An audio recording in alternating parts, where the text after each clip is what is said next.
G'day all. We got a special edition Techness Corner treat for you all today.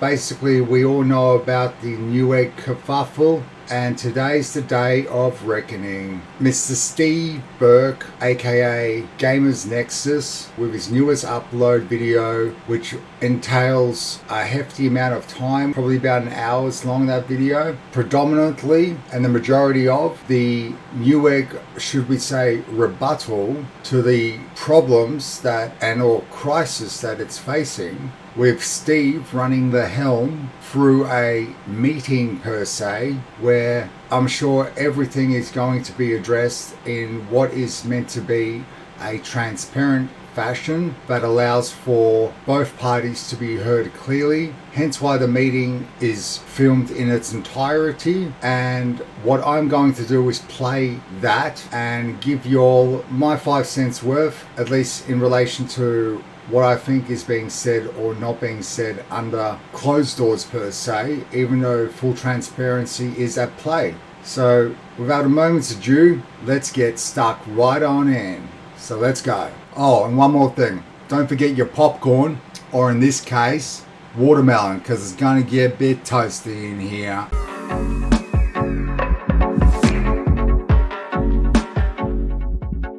So the video that we are referencing here, people, has just been released by Gamers Nexus, and it is confronting Newegg face to face. We are approximately 6 minutes 40 in, and this is about the time the meeting begins. So let's get cracking, because I can see a boardroom full of people, and yet Steve has not arrived yet. Guess he was letting everyone sit down first. Ain't that nice of him? But I'll start you off with one massive thought that you guys have to really consider is who's got the most to benefit from this, frankly, if you look at it subjectively. I mean, this currently has got 164,597 views, and it was released 5 hours ago. Gamers Nexus videos don't normally reach a mil, only select few will, and this is a good 5 hours in upon release, and there's already 164,000 views pertaining to it. So this is interesting depending on the time and frame, because when you think about it, unless Steve was to say something like all proceedings from this video are going back into youth group computer sale organizations or something, then you know he's on par and online to banking a pretty dollar from this as well, this whole kerfuffle. Consider that when you listen to everything, because it could go any way because of it, if it's addressed whatsoever in some way, shameful form. Okay people, so let's get started. Oh, one more thing.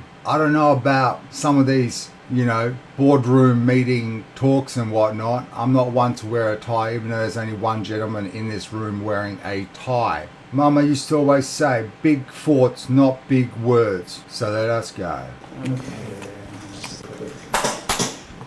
Anyway, I guess since there's 4 of you guys, if you don't mind just going around and introducing so everyone knows. Absolutely. Okay, Steve again, I'm Terry Cox. I'm the Vice President of Customer Service here at Newegg, in charge of all customer service operations.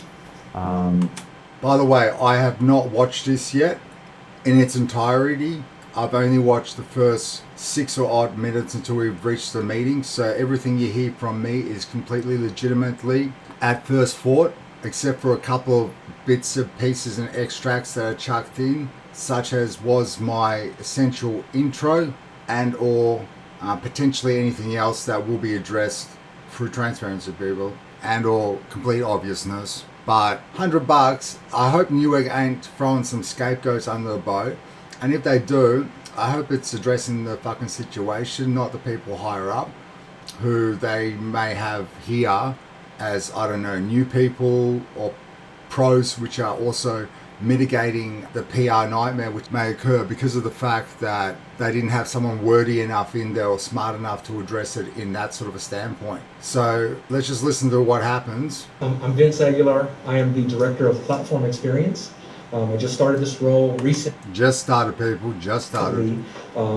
In this role, I work with business leaders across the organization to focus on projects and different initiatives to improve our shopping experiences across our platforms, such as our Newegg.com website, Newegg Business, ABS, and so forth. I've been with the organization for 19 years, going this June. The first 18 and a half years, I was dedicated to customer service. And so I've kind of spent my entire career at Newegg here in customer service, and now I get to serve our business just with other project-related, initiatives to help improve our platforms. Cool. Let's see, the first question. The thought we had is just addressing your videos. Yeah. Okay, so what I'm about to witness is probably someone trying to circumnavigate the situation by addressing it first head on. And or Mr. Wordy, you know what I mean? So that they look like they're proactive or something perhaps. I'm not too sure. But, he's just about to start. And he's like, can I just make sure that we know who's in charge sort of thing, but not, because he's used to being in charge. I don't want to, reach too far just yet, because I'm hoping there is a good outcome to this. After all, Steve is doing that for us, okay, through complete transparency, obviously. He's told us all it's for us. I was about to say it is for us. And as a result, we will all get whatever was meant to be refunded, paid to us through the proceeds of this video to Steve's bank account. So let's go, people. Come on. Just because that'll probably answer all your questions. If we took you through... I'll answer all your questions. Bro, no. Give him 2 seconds and then bring this shit in when you need to change the subject or something, man. That's how you do it. Sneaky. What happened? Because what happened is bad. And we want to talk you through all those steps and what went on, because we've investigated it. We have nothing to defend. It was a lot of errors. Okay, so what I'm hearing here is they're going to address Steve's situation on the whole. And Steve already in the intro mentioned something about addressing the situation on the whole, about this being a recurring thing. He's got a shit ton of emails he mentioned in the intro. If you want to watch the intro, I suggest you go back. It was in the first 6 minutes, obviously. And we want to explain to you what happened, and that might help you understand. And I'm definitely fine with that. My primary goal isn't to be here for my issue, it's to be here for sort of the wider issue of similar things happening. Sure. So I'm for sure open to hearing more about what happened. As soon as Steve said that, I understand one gentleman said, sure in agreement. If we get a couple more sures, that's going to constitute admittance of borderline guilt upon the company's behalf in acknowledging that this in fact is a wider problem. Watch the body language and the intros. Watch the body language and hear the wording. Don't take it for granted, people. Mum was taught so big thoughts, not big words. Happened specifically in that case, but we had a lot of people reach out to us in the last. We opened an email account specifically for receiving these things, and I mean, I can work with the people who emailed us as well. And if you want to receive them directly, I can maybe forward them at some point. Absolutely, they do want to receive all these emails. Like Steve emphasized in the opener that it was fucking thousands. Sorry, I should not use that word, but not in the context of anyone derogatorily. I might try to speak over it at times, and we do have the subtitles there, just in case I do leach out some wording. So I don't want this to take over 2 hours in length, but hopefully what I might empower you guys with is some perhaps wider knowledge on the situation, or a better way of thinking about it, and thinking it perhaps in both parties' perspective as well. People who are willing to do that. But anyway, the main goal, I think, from my end was to make sure we talk about the wider issue and not just the specific motherboard. If you want to talk about it, let's start with that. Sure. Because I think it was really bad, and you're a customer, and we care about your customer experience. So let's start with that. Okay. Sure. Oh, he goes, let's start there. Mr. Powerboy, I called Mr. Powerboy. Mr. Powerboy wants to address Steve's situation first, and I'll tell you why. I'll tell you why right now. It's probably because of the fact that they're going to emphasize that they rectified the situation, that this is what happened, that this is how it occurred, and because of that, after their investigation, this is what went wrong. And no, it's not a wider concern in relation to anything, and or try to also subdue Steve per se, just a little bit. And I say that in regards to, by addressing Steve's situation, they're not addressing the thing on the whole, okay? And I'll explain more as we proceed forward. Sure. Yeah, thanks, for guiding that direction. Okay. Yeah, well, what I'd like to say is, since the initial tweet, that's the first time it came across my desk. Thanks for letting us know, like, wholeheartedly. We don't do the best job at times, in your example, of getting these the first time through, obviously. We can go back to the actual RNA issue itself, and Don can speak more about that. But once it was brought to one of our team members, he blocked his name out, but we knew who it is, and he didn't follow up, right? So you're contacting Newegg, you did some chats, and essentially being told, no, we're not going to help you. So what we're looking at doing is letting you know that that's not, even one customer, not with a huge followership, but any customer that gets through and isn't taken care of the right way, it's not okay for us. So thanks for bringing it to our attention because of your followership. Okay, it's not okay bringing it to us like that. So what that means is they're segregating themselves from the people who are in part the wrongdoers of the situation, so that they can essentially remain in their positions, probably, obviously, to be able to make change as well. But they have to make change and identify, at the very least, in Steve's situation, a culprit and all culprits, okay? But how much further they'll go, even though they will say they will address everything, probably, is another thought pattern in itself. The funny thing is, okay, people, no offense, but the best scenario for Newegg to do is to actually identify the per se culprits at play and drop a few scapegoats with summonses / with the police and with prosecution to occur, so that it can be identified that yes, there might have been a ring of malice that was occurring, which has caused this Newegg kerfuffle to come to light. But essentially what they would do is it'll look like a clean slate has occurred and the hammer's been brought down, and as a result, okay, it wasn't Newegg, and Newegg is great and will be great again. It was a select group of people. It was almost like a criminal ring that will be placed.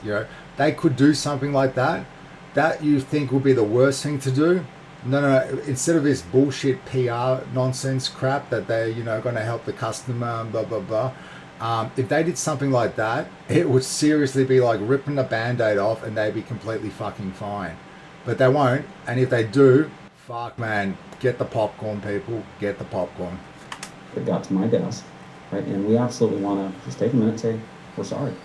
Yeah, I think the big takeaway there too is it shouldn't have to get to your desk. Correct. Obviously, so I don't know the organization well enough if there's sort of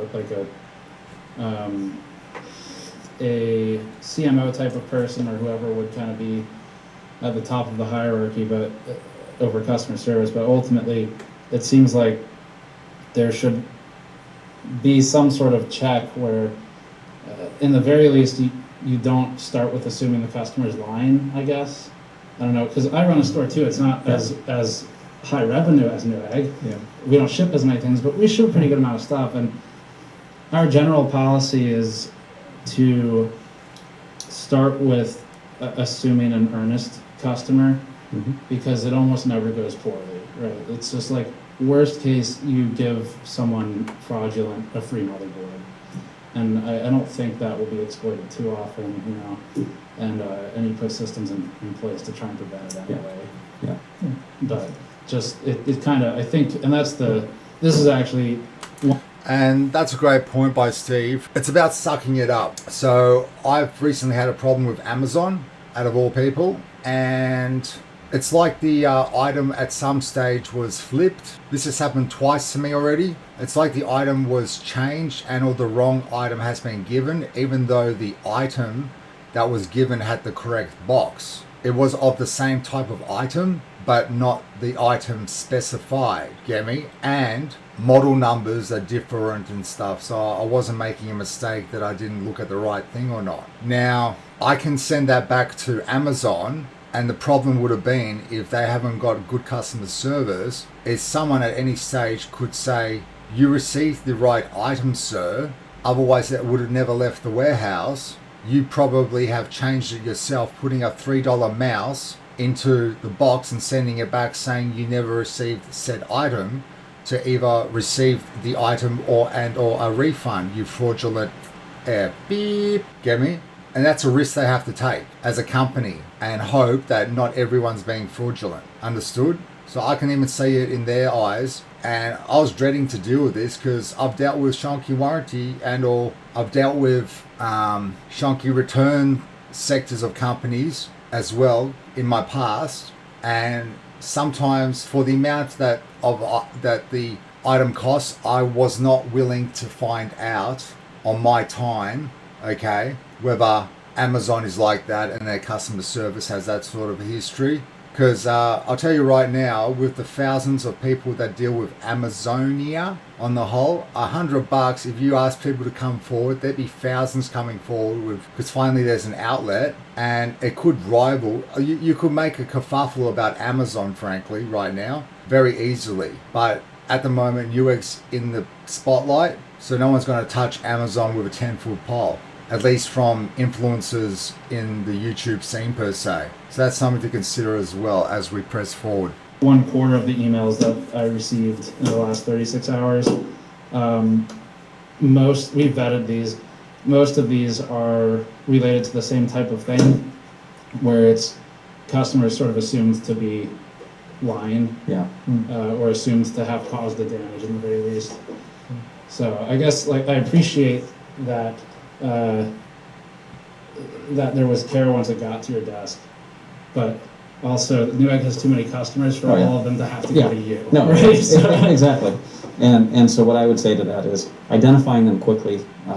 And what I would like to say to your followers and any potential customers of ours is, anytime somebody doesn't get a 5-star experience, they need to speak to a manager or a supervisor. Similarly to if I was in a restaurant and my server wasn't taking care of me, I'm going to ask for the manager. Now, we would prefer to change the policies to where we're not assuming, and we're, quickly I can skip forward and say, we messed up. It's several failure points in your case, but as an example to others. And any opportunity that we have to be made aware of that, even on more of like a first line of defense from a customer service professional to their immediate supervisor or the corporate escalations team that you've been dealing with, we want to resolve those issues quickly and learn from this mistake and admit it. We definitely have some room to improve. right. So, I mean, I guess the first question I really wanted to ask is, maybe it's an easy one, I don't know, it depends, I guess, but fairly straightforward, which is, Amazon, I said this in the other video, is very well known for its return policy, customer relations, shipping speed, ease of access, shipping price, which their strategy is a whole separate topic, but it's pretty amazing how they've See, we're not addressing Amazon at the moment. Influencers. made people expect that shipping costs $0, and that's hard for other retailers, right?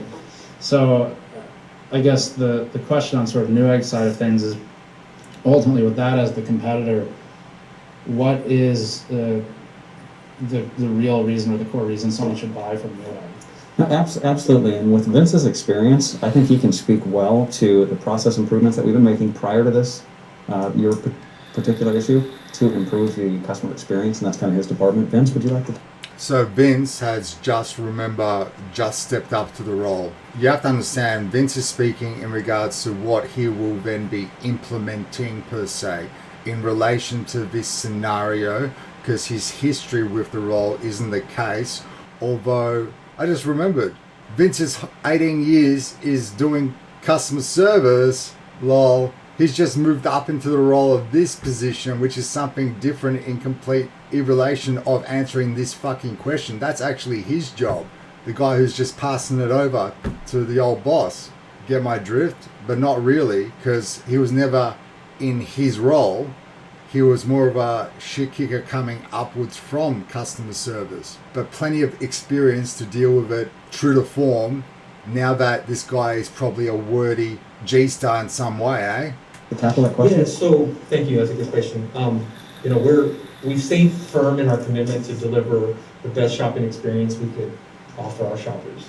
Over the years, we've grown, we've added new products, we've offered different services, and specifically over the last 2 years, with very instrumental feedback from our customers, we've made some significant improvements. And a few of those things I can speak about, which are in 2020, we've launched on our website our ability for our customers to get their third-party marketplace orders returns online. So being able to create those returns online, previously they had to contact customer service, so we really wanted to make it an easier shopping experience. Within that same year, we also updated one of our return policies, which was we added the zero dead pixel policy, which that meant customers who purchased monitor and television products could return them 100% hassle-free with as little as one dead pixel. So this was something that was a sticking point for our customers, and we made an effort to change that policy.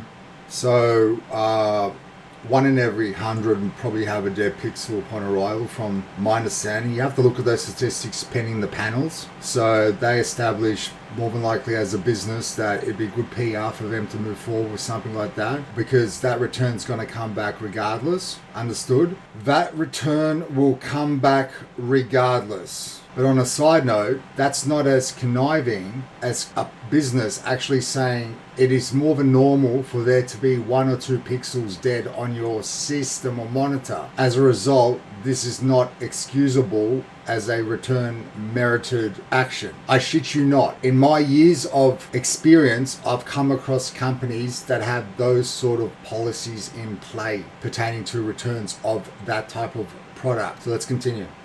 Because we want to make sure we're giving a great shopping experience.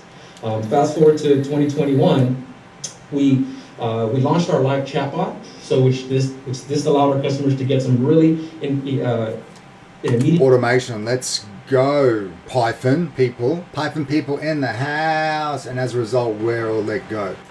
Immediate customer service, whether to track their package, check their order status, request a return, report a delivery issue online 24 hours a day, and if they need to speak with a human, they have that ability to do so very quickly. You know, a lot of companies have shifted that, like eBay has shifted that automated process towards bots as well. But no, on top of that, there is no bots. They just go, they wipe their hands clean and make the customer do all the tracking themselves once it's being tracked per se. Have you noticed that? So, there are worse, better places out there implementing these type of things as well on different levels already. You know what I mean? Quickly. We also launched our ability on the website for customers to report their delivery issues on the website, because prior to that, they had to contact customer service. They needed to go through some more effort. So we really focused on how to make our website a very easy shopping experience. Okay, what that means ultimately as well, and it can be a really bad thing and becomes a dead mute experience, is that if they have a policy that's in place, it's harder to say no to someone to their face sometimes. It's harder to say no to someone when you hear it in their voice sometimes. Okay, it's much easier to be that type of person when you are addressing it through, emails per se and whatnot, messages.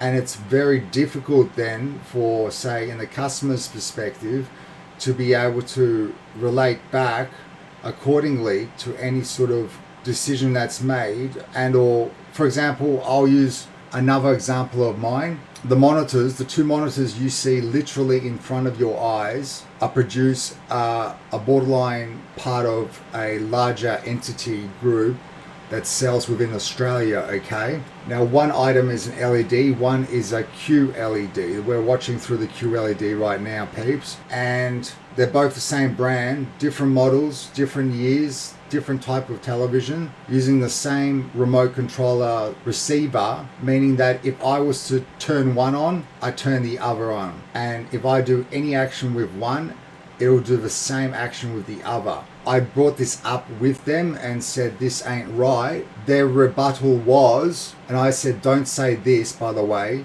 Don't say this, this, and this, because, I know my way around the block. You know what they said? They didn't read what I said. They said this, this, and this. And then on top of that, icing on the cake, in reference to dealing with this situation, they also suggested that I cover one of the monitors receivers, and you can only operate them with the remote whatsoever with some form of cover. That was their solution, so that doesn't happen. you understand why that seems easy enough and logical enough, but is completely idiotic, because one television is an Android TV and the other one at the same time can be my work station. They're lucky that I was considering doing a review on the television. Imagine if I was someone of a Gamers Nexus caliber, I too would have been sour. And they don't know when they are dealing with people like this. So that's why the policy by Amazon has been acknowledged that basically the customer's always right is the way to go, at least in the relation to the public's eye. And because of that, you know, if you're still making a profit, you segregate it to another department, and that department's point of call is to minimize the loss and damage there. Otherwise it's sucked up by the insurance. You get my drift? But anyway. Experience.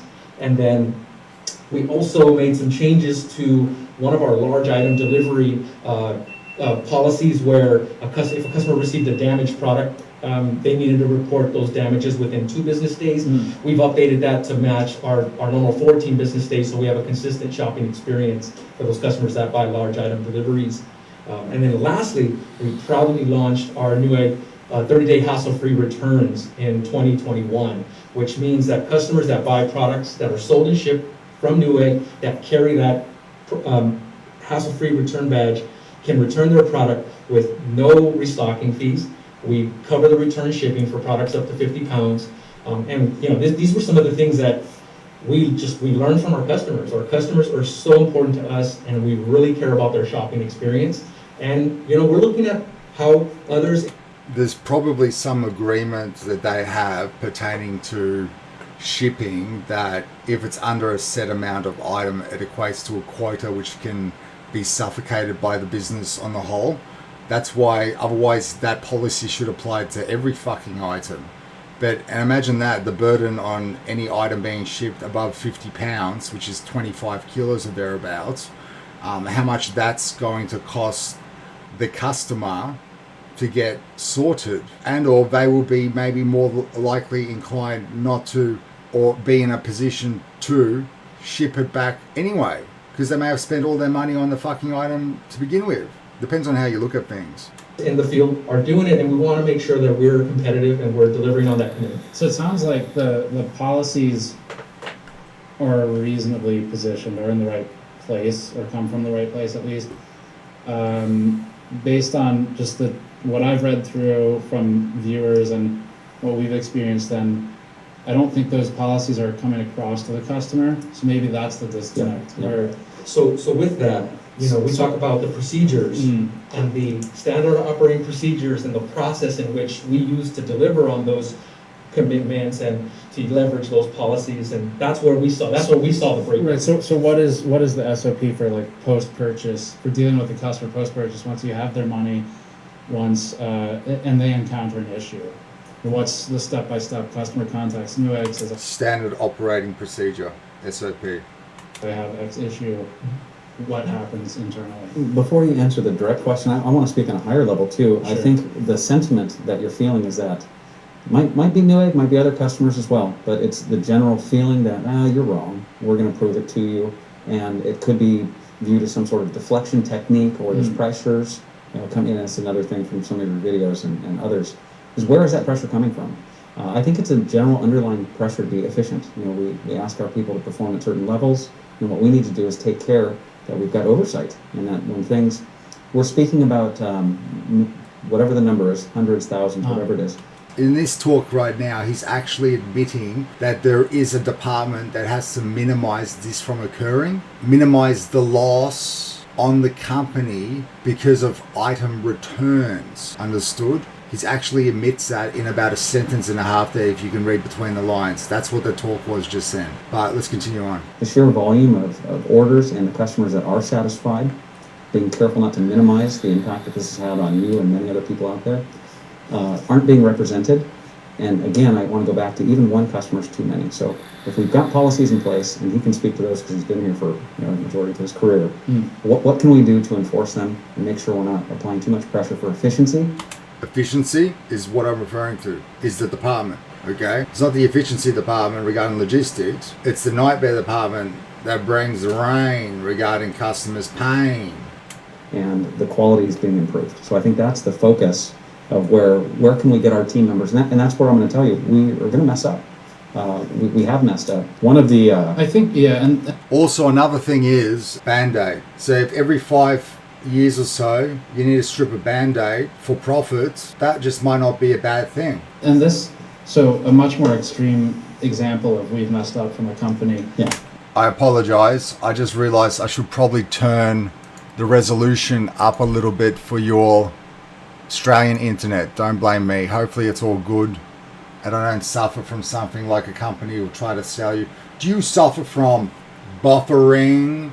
I'm like, no.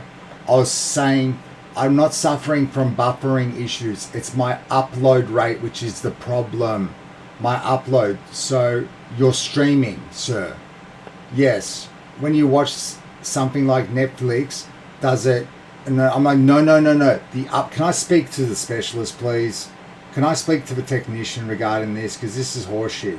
Anyway, there was something similar like that was occurring for many, many years where I wasn't receiving my specified 2 megabits a second upload rate. I dealt with the company on the whole, this company that shall be named unsaid. And as a result, I spoke to them and they told me it's, in fact, if it's below 1.5 megabits a second upload, imagine streaming on that and doing everything else and playing games at the same time. And then when they addressed it and they established that, no, it in fact is a lot less still, like I was telling them it is, they redefined the minimum amount that is acceptable in that amount, and they said no, actually I said to them it's 1.5 and they said if you go under 1.1 let us know, basically. And I was meant to be happy with that. I'll anonymize it a little bit, but there was a fire hazard issue. There were multiple fire hazard issues, but there was a fire hazard issue we covered last year, and that was a great example of customer runs into a very serious problem. Company messed up. The company didn't resolve it properly. But then you have Fractal, for example, with the torrent case. They also had a potential fire hazard issue. And that's really serious. That's a lot more serious than, sorry, you got a motherboard with bent pins. But this is an instance where a company messed up and then they got in front of it. They recalled all the items. They fixed the engineering. They sent it out to press completely transparently.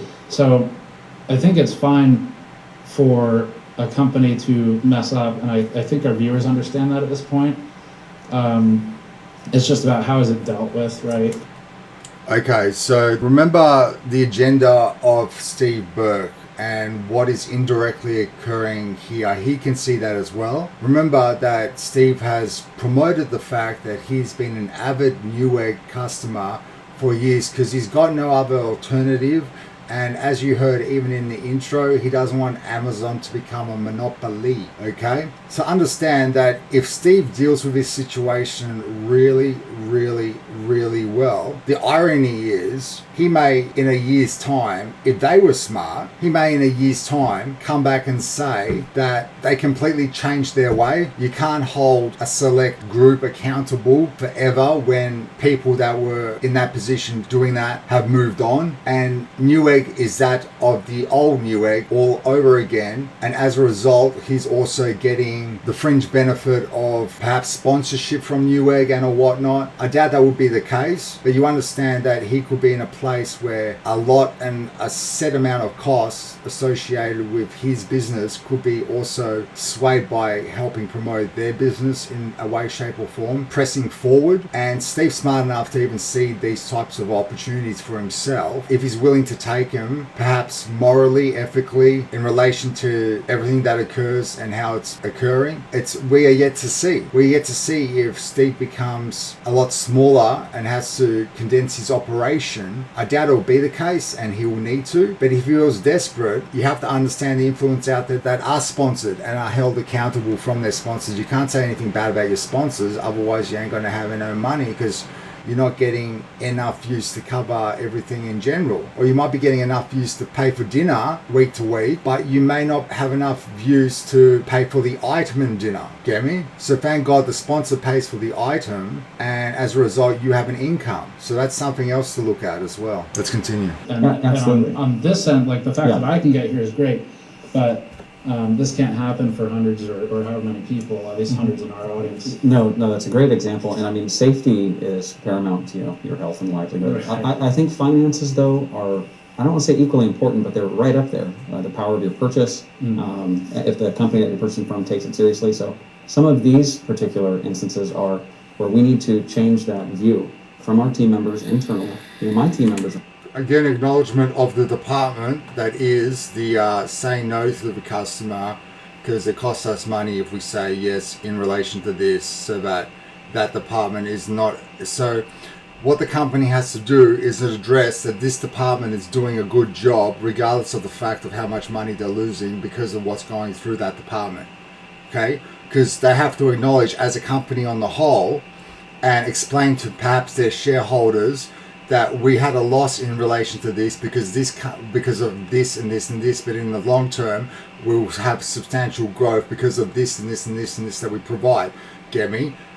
These are my customers, my internal customers. If I'm going to take care of them and give them that right leadership and let them know that we care about them, they can in turn share that empathy to the customers calling in. And so that's where one specific that we've done is we've gone back and looked at. Okay, so basically it's like, guys, you've got the luxury now of using the excuse at least for the next 6 to 12 months, up until the time they can, up until the spotlight's on someone else. You've got the right now to just chillax and actually deal with the customer like the customer's human. Get me? That's what translation is to this right now.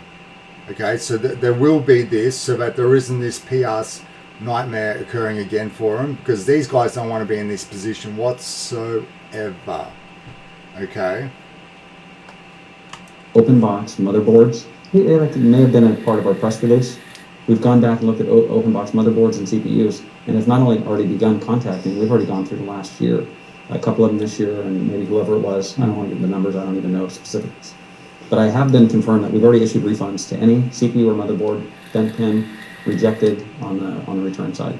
So that's just one small step for the open box ones. Yeah, that's one small step that we can do to make some reparations, similar to the recalls. But yeah, moving forward, this has helped us adjust that policy. So what is the SOP then for dealing with a customer who claims an issue like this? Absolutely. So the new standard operating procedure is to contact us either through the website, like you had done, or having to pick up once they're told. Well, they won't be told that they're rejected. So Don's team, my team, once the information comes in and it gets received, we're going to look at that and automatically approve it. There's no questions asked there.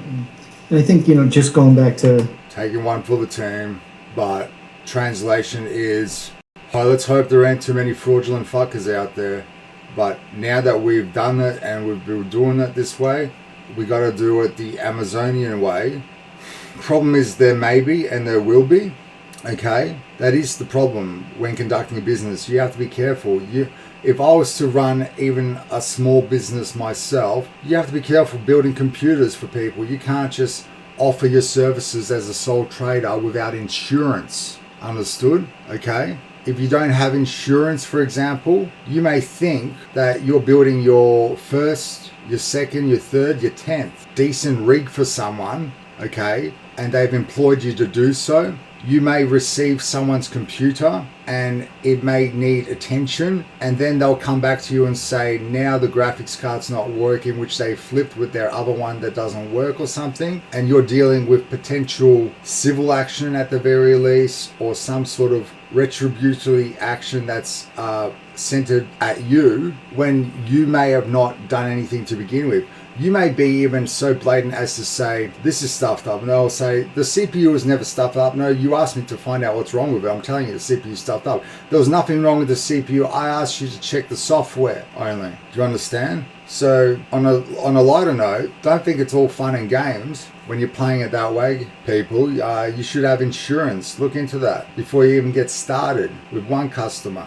what you had said, so we've made positive policy. Think your customer or your viewers, our customers, can see that, right?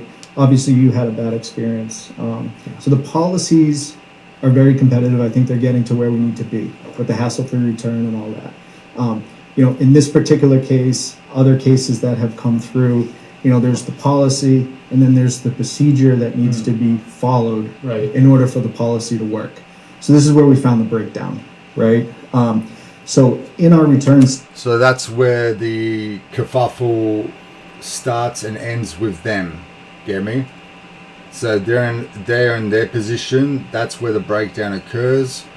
That's at that point, anyone is fair game, and I'm curious as to where this will go in the next 40 odd minutes pertaining to this. Probably have to give Steve 5 to 10 minutes to sum up at the end, so it's not that much longer. We're 22 minutes and 40 seconds in, people. If you're following along, hearing my song, then by all means watch the original to see that it's completely undoctored and unedited in its entirety, meaning that you get the luxury of seeing this live and my reaction per se live. This isn't reality television.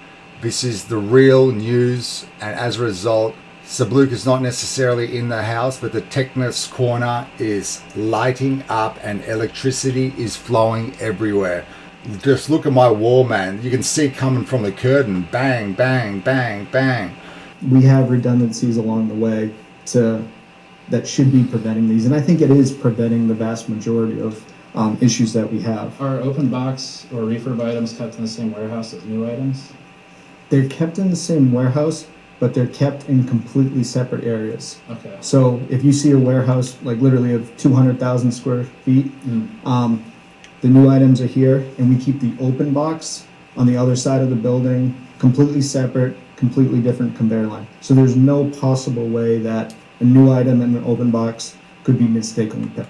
Okay, so they've stopped the likelihood of you getting a new item instead of an old item, basically. That's what they're inhibiting from occurring. Also, he's just dropped that layer of people to be held accountable to another level. So we're starting to drill in as to where they're going to bring up the situation in relation to this and how they have dealt with it specifically, and who's going to be held accountable in regards to this. And if they never do, then the admittance is there in the unsaid words that the culture really did exist. Get me? It's that fucking big. Otherwise, they're narrowing down to a point where they will address who's being held accountable for these types of actions and whatnot, and how it's being dealt with, okay?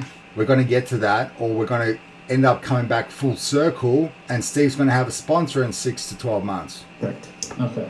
I have seen that happen in a few of these, like a few of the emails we've gotten. So Yeah. one viewer bought, this was a couple of years ago, bought it. He's too subdued. He should really be attacking him in this regards, but it's maybe not the time, and maybe he does throw a couple of jabs in. I knew Steve's great in front of the camera. He's so used to it. I know him. He needed to get his specialist in to handle this, but they would have never seen him in that say, and no one else would watch the video as a result. But I knew he wouldn't be 100% once he gets in there as well. You know, because you have to understand, Steve's grown up with computers as well. He hasn't grown up with a, public relations degree and whatnot. You know what I mean? He was one of us nerdy, pizza face sort of persona / isolation in regards to computing to an nth degree. It's the new school kids that don't realize that only 10 years ago it still was the case. 10 years ago, being a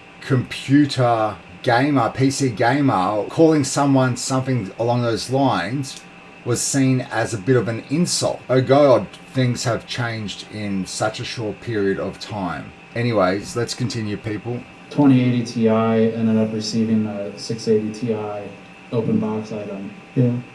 I don't recall if he said Newegg resolved the issue or not, but the fact that it happened again is points to a process issue. So, part of the process issue is, part of the process is, we have Again, there's a lot of ammunition for me to continue. In relation to myself, this isn't just Newegg, people. This is, I'm going to drop it. This is Amazon as well, frankly. 2 out of 3 times dealing with Amazon in recent, I've had that exact thing occur.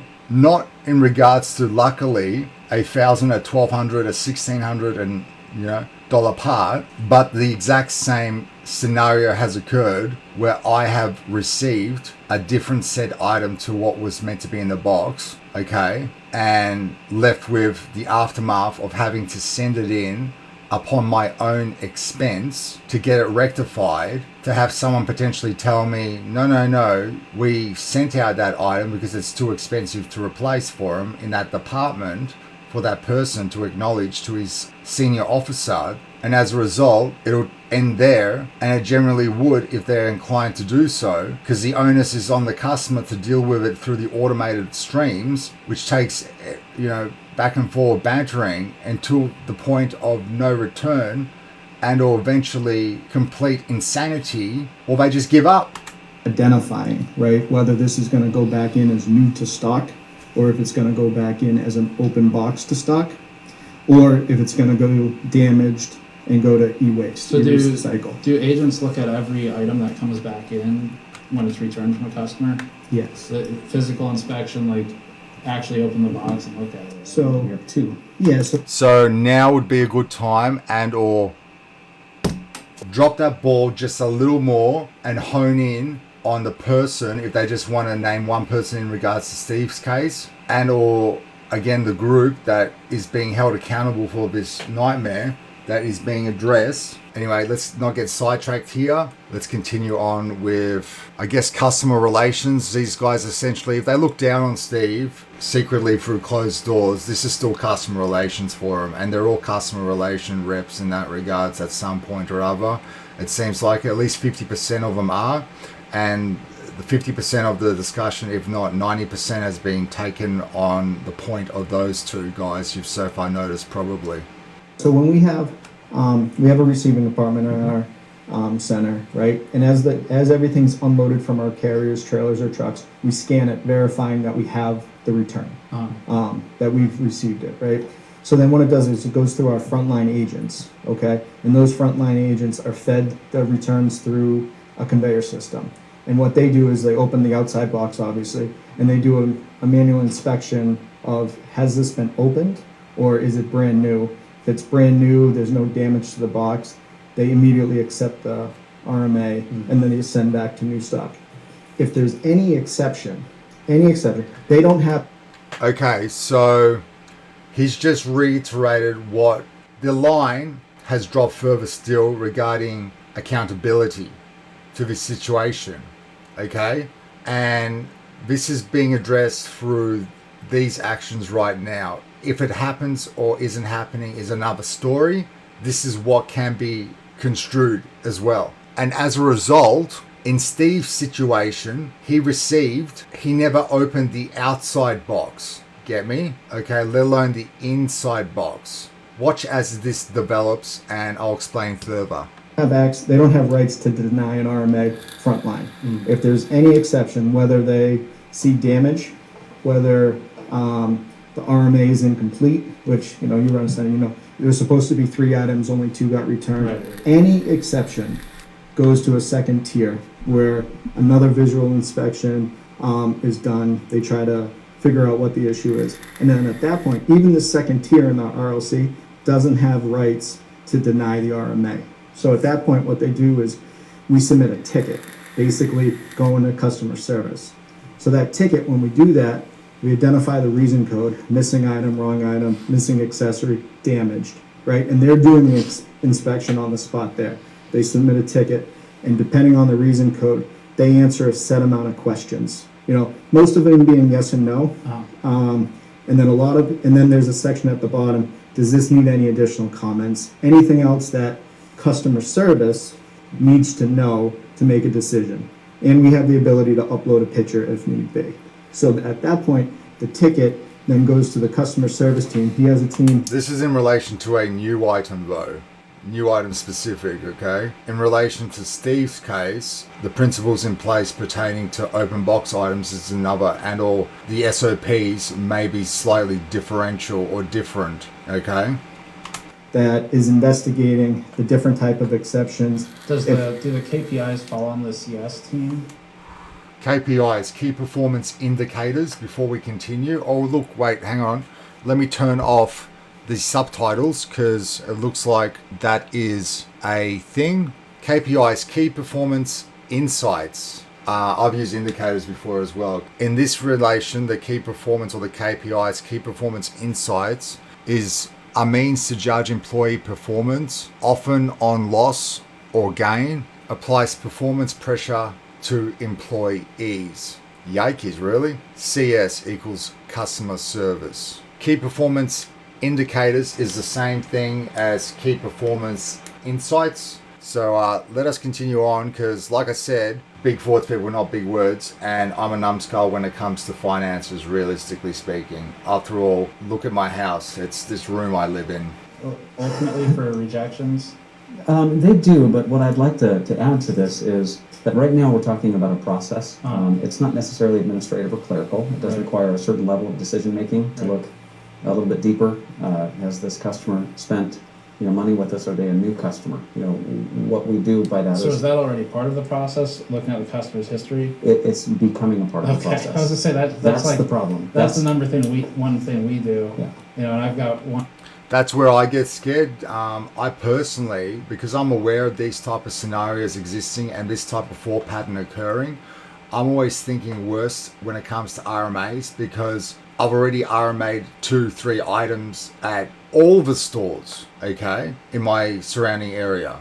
And the history is, they look at history of RMAs, and even one RMA, above 1 or 2 RMAs, is almost borderline red flagged according to statistics, unless they acknowledge and they look at incoming amount from me regarding the amount of purchases I make on the whole, address that in the same relation as to any incoming RMA claims. Because if it's 100% strike rate, it's another story.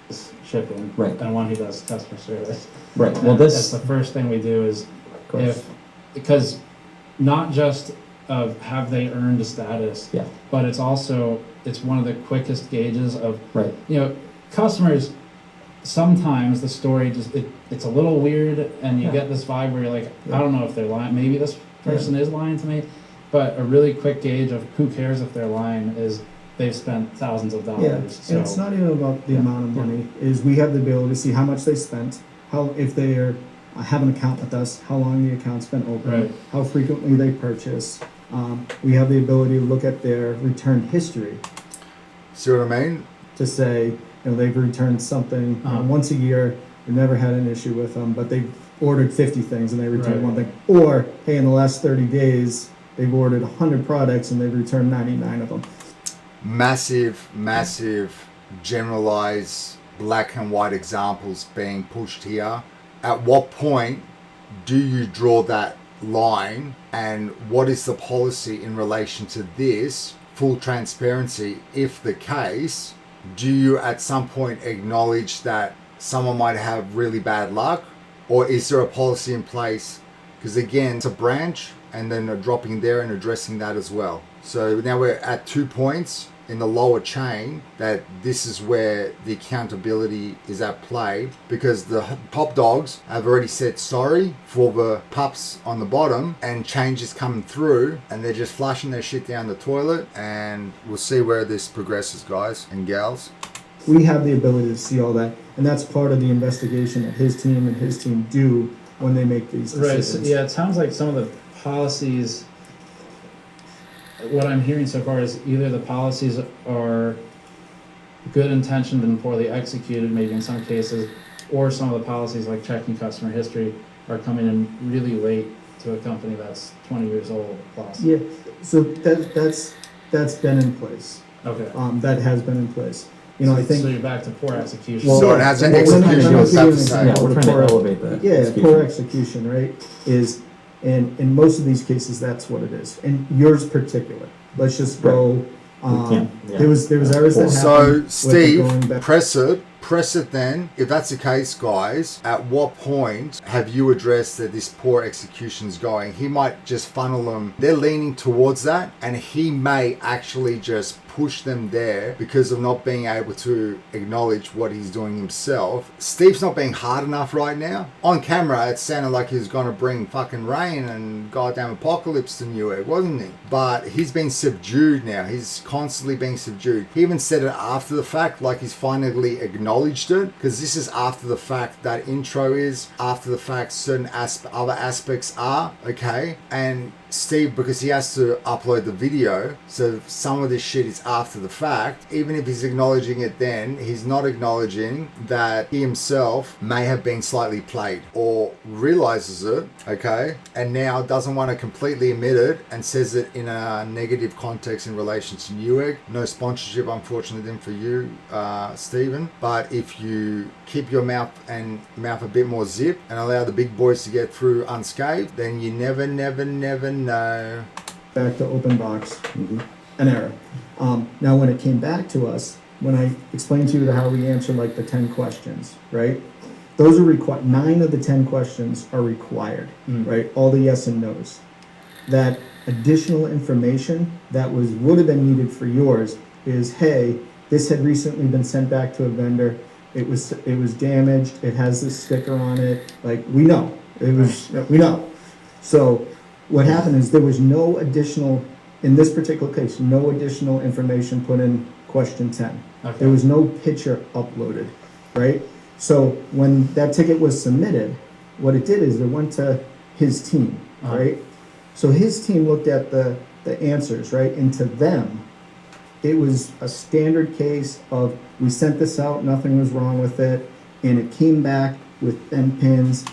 Okay, they sent it out because according to their policy, someone's sitting there and has to be completely new in the department. I beg your pardon, it's getting hot in here. I need to take all my clothes, but I better not do that in case kids are watching. Look, it could have been a novice playing policy per se, and by policy I mean their policy is to never send out an open box without evaluating it first to begin with, okay, and evaluating said items. So that person may have in the chain been adamant that no, it is not possible because our policy is this, and he's got other brethren's back per se, other peers back. But he has to, because he's being taught, and he hasn't been taught to think outside the box, and he's too afraid to approach his supervisor, because he's meant to know all this shit by now. He's thinking, we shall continue.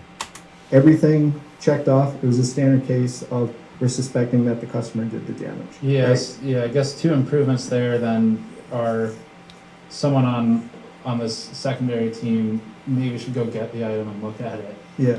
Ideally, you don't have multiple employees doing the same job for a lot of reasons, but depending on the quantity, I mean, Newegg's statement on Twitter claims that the occurrence of these issues, the frequency of them is low, and that it's a low, maybe the percentage is low, but as an absolute number, it starts to cause problems obviously online. But if the occurrence of incident is low, then I would think it would be justifiable to have someone in a position on the CS team to say, hey, maybe I should go pick this thing up because the customer's insisting X, Y, Z, right? Yeah, let me speak to that. And with regards to marketing, public relations, and our Twitter, the idea is that we're looking at this, and I think adding that adjective of a low or small number paints the wrong picture. I'm here today, and Don's here today to tell you, as are all of us, there's improvements that need to be made, clearly. And instead of minimizing the number, even if it is a percentage of total volume, which might appear low depending on that perspective, these are real people, right? Spending their hard-earned money, and from a customer service perspective, that's what I want to focus on each and every time. Can we get somebody to go grab those? Can we elevate the execution when it's being rejected? The customers that look for that purchase and they're fine, great. The ones that return and we approve the return relatively, hassle-free and quickly, like we should, with hopefully very few exceptions, excellent. But what about the people in a similar case where we're saying no, we can't? That's where we think we can elevate the execution. So that's where our focus is right now. Right. Yeah. It sounds like, I think what I'm hearing is at the executive or management level, executive and management teams come up with or work with other team members to come up with these policies that have all the right language in them and the right outlines for the start of the process and the end of it. But then once it gets down to the teams handling the details of it, the policies are being ignored. Yeah. And I can add some context here where we had a number of Newegg employees and former Newegg employees reach out to us with why they thought there were some issues in the process. And I think the main thing I was seeing was it's not that it's necessarily there's one employee making all the mistakes. It's that there's either too much pressure on things like KPIs. Again, key performance. You can't say indicators, I guess. You won't be persecuted. Understand if you're doing it for a test. You know, it's like the English spelling of a word and you're doing American English or UK English. I'm not good at English. It's not my first language after all. Yeah, it isn't actually. I was born on this earth and raised to speak another language, my heritage language. There's a little bit of my 5 cents worth. Nothing more after all. It's just 5 cents. People, how much should I invest into this? Sorry, let's continue. Where the pressure to meet certain targets is landing on their own individual. Maybe it should land higher up. Maybe instead of, hey, these people are processing too many refunds or... Higher up. It could be a new position that's made available, a new actual position that didn't exist before with a new title. And that will be the martyr for this, you know what I mean? Like, you have someone higher up getting an extra $2,000 or an extra $1 an hour or something.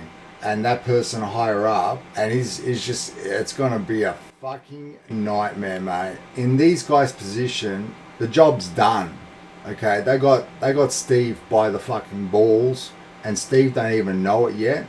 I'm curious what Steve's going to bring out. Not during this, because if he says something in the next 20 minutes to 25 minutes that this progresses for, I'll be very surprised if he gets a bit snappy. Sorry to use these words in this sort of light. It's the context that I'm using them in that you have to understand is right. If he says it after the fact, at the end, it's like, boom, Steve, you just had an epiphany. You want to admit that to your viewers as well, that maybe you should have taken refuge at someone who knows how to deal with this type of person and gotten some pointers before you went in all pow, pow, pow, pow, guns blazing, you know what I mean? Or guns blazing per se.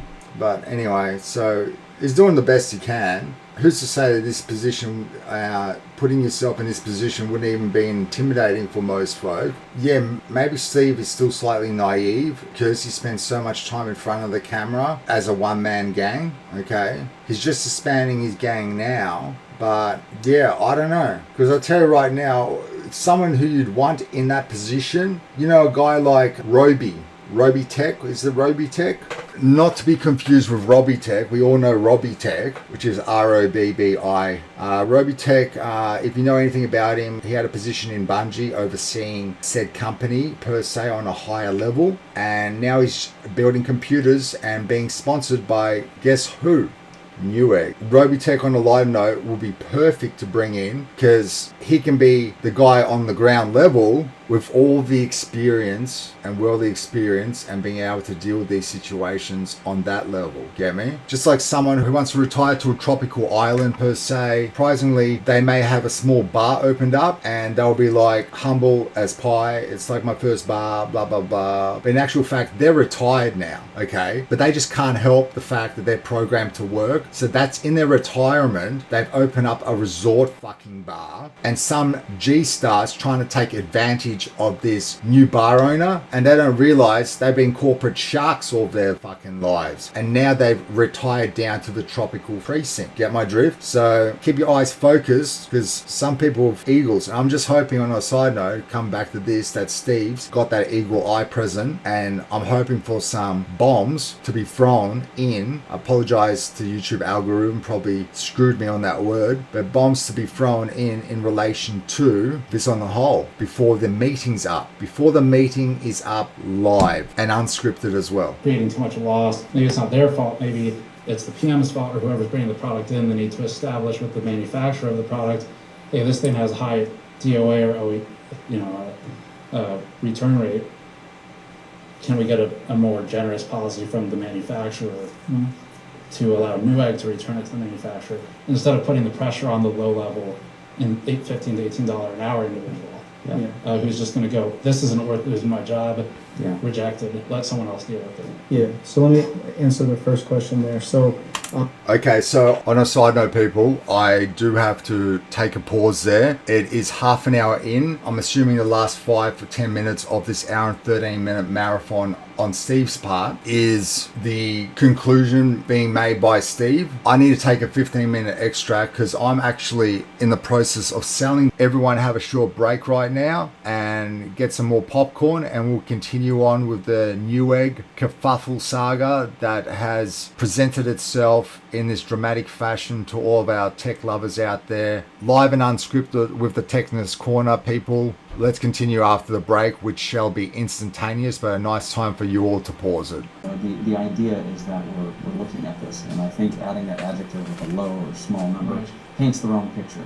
I'm here today, and Don's here today to tell you, as are all of us, there's improvements that need to be made, clearly. And instead of minimizing the number, even if it is a percentage of total volume, which might appear low depending on that perspective, these are real people, right? Spending their hard-earned money.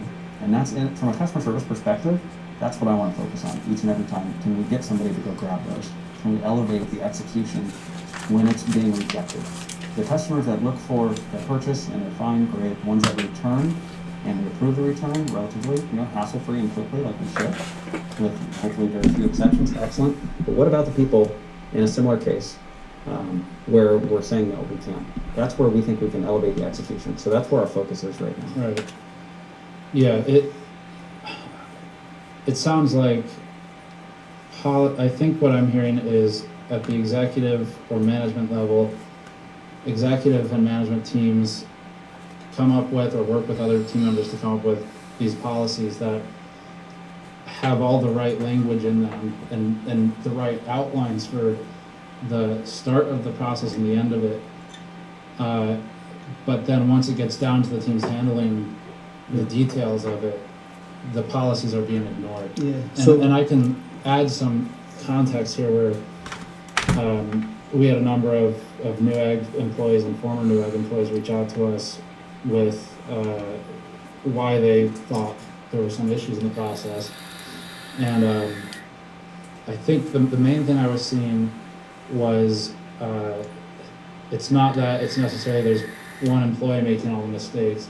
It's that there's either too much pressure on things like KPIs, where the pressure to meet certain targets is landed on the wrong individual. Maybe it should land higher up. Maybe instead of, hey, these people are processing too many refunds or creating too much loss, maybe it's not their fault. Maybe it's the PM's fault or whoever's bringing the product in. They need to establish with the manufacturer of the product, hey, this thing has high DOA or return rate. Can we get a more generous policy from the manufacturer to allow Newegg to return it to the manufacturer instead of putting the pressure on the low level in $15 to $18 an hour individual who's just going to go, this isn't worth losing my job, rejected, let someone else deal with it. Yeah, so let me answer the first question there. So so the changes that we're talking about making from a procedural standpoint, right? Part of what my approach is, and it's always been with the organization I've been with, is it's always the bottom up. I've spent multiple days, since this whole thing has happened, talking to the associates on the floor that actually do the job, and looking at the system and how they're clicking things and saying, hey, how did this really happen? Like, what would have prevented this? Is this just an honest mistake? Like, I can tell you that it is an honest mistake. It wasn't malicious. We're not scamming you. We're not scamming our other customers. Why would we do that, right? We need you guys. But how do we stop ourselves from making these honest mistakes, honest errors? And the answer is not going to come from me, sitting in an office. It's going to come from the people that do it every day and say, see, if I just did this, it would go into new and again, distance himself through the wording that on top of this, whatever's implemented, so now they're going to, in the HR aspect of things, emphasize pressing forward that when they go to address their employees now, even, they might not go down the scapegoat route. They'll address employees on the whole, and they'll take them through new training and stuff. This has to be done. We have to look at it this way, people. Come on, team. That's going to lamben things up a lot. So if Steve doesn't attack at any stage in the next 20 minutes, I will apologize. We'll conclude it shorter rather than later. I might not even go to the conclusion. I'll just watch everyone else talking about it. Instead of damage. Right. You know what I mean? One So of how do we the- separate that process? Yeah, and one of the notes we got said, noted that there were certain forms and procedures that the teams expected to follow that comes from management, and then some of the lower level teams may follow their own process or forms instead Sure, yeah. because they disagree with the ones from management. Yeah. And now you have a mess, right? Those have to Yeah. merge. Because They all have to maybe agree, yeah. theirs are better, maybe yours are better, but if no one's following the same process, there is no process. Yeah. So, Yeah. I mean, if I were to, I like to go into meetings with an idea of some kind of improvement, even if I don't have any insight internally to what's going on. But it sounds like there has to be a way for the people making the policy sounds good, but there has to be a way for you guys and whoever else is on the executive team to talk with the people who are back there processing everything in a way where they don't feel threatened to offer suggestions, right? Yeah. And that is our process. The policy is always going to come from management, the business case. We do, obviously, it's open door policy. We're not a huge company, right? We know everybody by first name. So, the policies are there, but the procedures really are coming from the bottom up. And who's the user? We make sure everybody understands the policy, and then we're going to the frontline agents, the supervisors, maybe the manager, and saying, how do we make sure that our procedures can meet this policy? Even when everything aligns and everything is like, hey, we're perfect, there's still going to be errors. Someone still has a bad day. Someone gets distracted. That's still going to happen. And to your point, and why you're here, right, is I thought we were just about to have a goddamn blackout. It would have been the Newegg blackout because I got sweaty before because during that break, I decided to play around with the new RGB lights that react to audio per se and the voice. What voice? The voice of God. No. Let's continue on, people. Interlude is over. Let's get stuck properly into what we are watching. Hopefully no more blackouts. Hopefully no more interruptions, unless there's a valid point for you all to also understand and deepen the scope of that understanding at the same time. On a side note, if you are enjoying the rendition of Techness Corner confronting Newegg face-to-face, Steve Burke on the attack, hopefully sooner rather than later, Newegg kerfuffle, then please hit the like button for more of this, for more mainstream content produced by the Techness Corner, such as tech-related reviews, unboxings, overviews, and builds, all things PC related. We do tech stuff here. Please consider subscribing also. So let's go. when those errors happen, or when how do we address What it? do we do And how do about we make right? I do think it just, again, based on my observation of the issue externally, it seems like more than John is having a bad day, so he rejected the return. I'm a little wary of throwing sort of one or two team members under the bus. Yeah, and when I say a bad day, I don't mean like he's maliciously doing it. Be like, he just made an error. He's not maliciously doing it. To a certain degree, Steve, this is an open conversation. We'd like to. Interesting. They treaded the water, it seems. They were just treading water to see whether they could dispose of one or two. Steve's rebuttal was on par, I'd say, with them. Nothing, no one moving and pressing forward in this this conversation they're having about essentially, which is what is still SOPs per se and whatnot, and how best to approach these new standards. I can't see Steve flicking the switch and pulling the trigger here anytime soon then. He may have one more potent question that he wants addressed, but if he hasn't leaned into it more so now, then he won't lean into it again. I don't think he will. Like I said, addressing this type of topics is one thing on the camera with yourself, it's another in person in the boardroom when you're unaware of it. He may think that his comments have, like he said at the beginning, he may believe that having that duopoly is a better option, and he may be negging himself now. People negging himself on what was to occur. He was meant to give him a good spanking and hiding, wasn't he? But yeah. This is something I was wondering. It sounds like you might have something to add. I would genuinely, I'd love to hear, what would you, based on what you're hearing?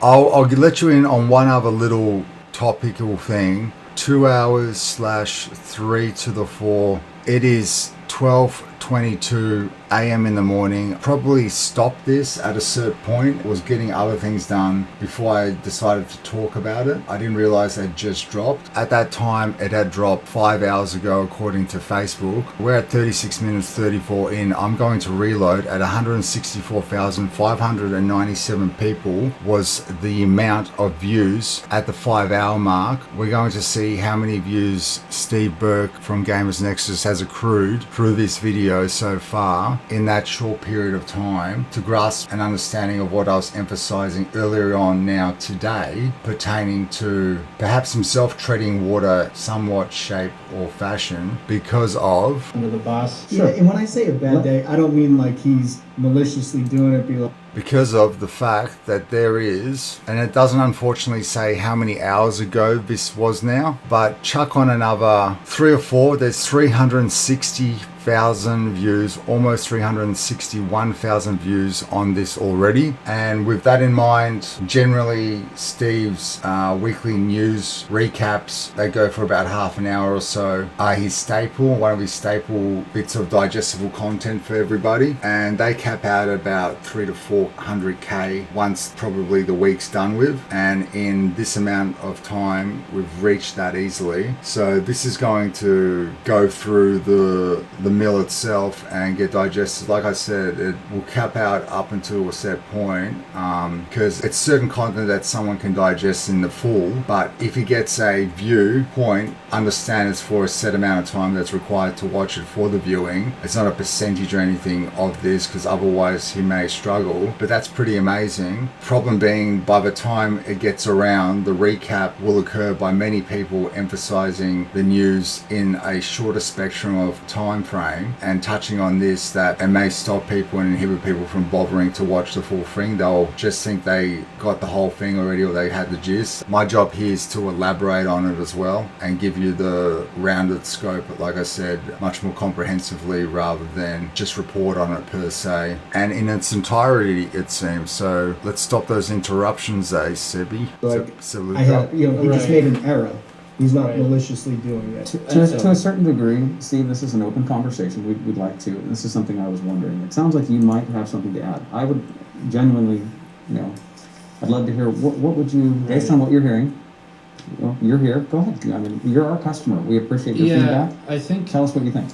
one thing I would really like to see is, it's great that going forward there's supposed to be better, especially open box or refurb RMAs. There's issues with new items too, but I'll keep it focused for now. You've mentioned reaching out to some customers in the past about issues similar to the ones we were talking about, where, okay, maybe we're going to look at their case again. I don't know, do you have a timeline? Yeah, no, he's not going to attack, guys. I don't know if that's a good thing or a bad thing. I'm going to make a call and say that the brunt of what Steve was going to get through is done. How he's going to emphasize it in the conclusion is another story. Whether he addresses the fact that he got played quite well, he could have put them in the position of being on the back foot and causing more of a stir by being aware that this was the type of discussion that was going to occur. Now, he's the type of guy that has this discussion, people. on a much smaller level, and because of that, it's much more integral to him for these type of things to go into fruition pertaining to the company he oversees. Okay, so keeping that in mind, being as transparent as possible. Hopefully Steve may admit that now he's learned something more about big business as well, being in that room itself, because he's a little dull and it's getting a little late. And I'm not saying dull in a bad way. He's on the back foot, not the front foot, more so now from here on out. There may be something else a little bit spicy, but I can see it'll be circumnavigated quite easily by the gentleman here, just because of Steve's positioning right now. So without turning this into more of a chess game, y'all, one more thing just to prove my point. If we just look at the topics at hand, which are timestamped for the next set amount of, and I've pulled that at the right time, we've got Steve's suggestions, okay, which is the email inbox. I can see here they string him out and listen to it and borderline humor him, frankly. These guys would have adjourned this meeting already. The process is the problem. Okay, so again, we're discussing the process. Perhaps there'll be an elaboration in that, but it's definitely not long enough, so just rehashing the same thing. What will Newegg do is the elaboration of that, so they'll just go into it a little bit deeper, but not much further. No one's going under the bus. They've realized this. Steve doesn't want that to even happen. He acknowledged this, guys. Steve, I thought it said spanking, so I thought it actually said Steve spanking, but it's Steve speaking frankly. Well, he uses the word frankly, probably. He goes frankly, and then that's it. He's all out of puff himself. The trip itself was enough for him to get his juices flowing. He should have had his juices flowing in this boardroom, people. Leaning us to the recap of how it went, and you guys can tell me how it went and whether Steve acknowledges perhaps his KPIs pertaining to this itself and where he may not have met his own targets. That's it, guys. I'm out for this in regards to this Newegg kerfuffle. My name is Seb Lukas, and thank you for joining me at the Techness Corner. Peace out, y'all.